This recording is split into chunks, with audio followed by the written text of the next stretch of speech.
وقل رب زدني علما.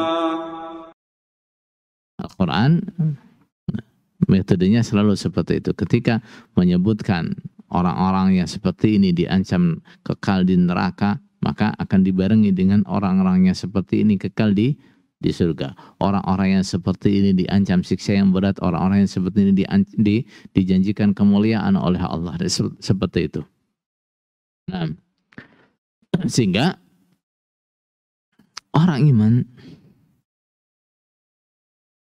cara berpikirnya jadi seimbang. Nah, cara berpikir orang iman adalah cara berpikir yang menggabungkan antara ar-raja wal khauf. Ar-raja wal khauf. Nah, berharap pada keluasan rahmat Allah, nah, dan takut pada ancaman-ancaman Allah. Nah, ketika dia mendengar ancaman orang-orang yang berbuat dosa, hatinya takut. Nah, ketika dia mendengarkan janji-janji Allah untuk orang yang beramal soleh, dia bersemangat. Harapannya tinggi. Jadi orang iman seperti itu. Nah, makanya untuk menjaga sifat ini atau cara berpikir seperti ini, metodenya Al-Quran selalu lengkap, seimbang antara basyiran wa nadhiran, memberikan kabar gembira dan menakut-nakuti, selalu seimbang. Antara wa'ad dan wa'id, antara janji-janji baik dan ancaman itu selalu seimbang. Nah, dan kita juga begitu, ketika kita nanti oleh Allah dikodarkan menjadi orang yang aktif dalam dakwah, metode dakwah kita juga harus seimbang.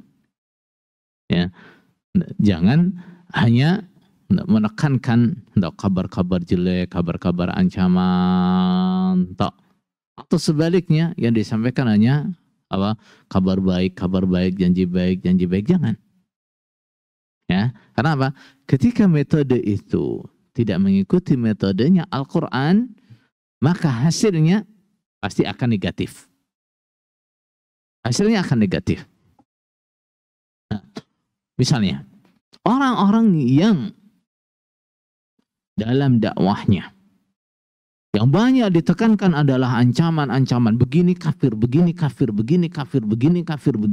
terus begitu, begini rusak imannya, terus dalam dakwahnya seperti itu, maka dia akan menghasilkan dakwahnya akan menghasilkan orang-orang yang berpikiran seperti pemikirannya orang-orang Khawarij.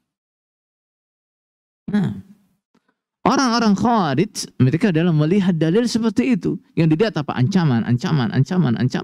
وَمَنْ لَمْ يَحْكُمْ بِمَا أَنْزَلَ اللَّهُ فَأُولَٰئِكَ هُمُ الْكَافِرُونَ وَمَنْ لَمْ يَحْكُمْ بِمَا أَنْزَلَ اللَّهُ فَأُولَٰئِكَ هُمُ الظَّالِمُونَ. Terus ayat-ayat yang ancaman-ancaman itu yang ditekankan, dalil-dalil hadis-hadis ancaman itu yang ditekankan.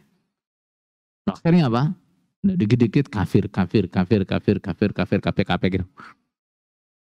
Nah, sebaliknya ketika orang berdakwah yang dia besar-besarkan, yang dia sampaikan terus kabar gembira, terus pokoknya nggak syirik akan masuk surga, pokoknya orang punya kebaikan walaupun seberat biji sawi, seberat apa saja akan masuk surga itu terus, maka dia akan menghasilkan orang-orang dengan pemikiran orang-orang Murji'ah.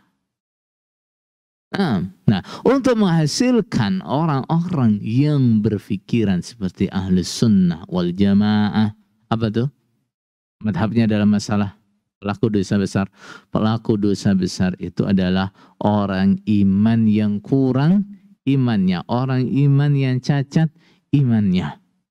Bukan orang kafir dan juga bukan orang iman yang sempurna imannya, bukan penghuni neraka yang kekal, bukan, tetapi orang-orang yang dosanya tahtal masyiah.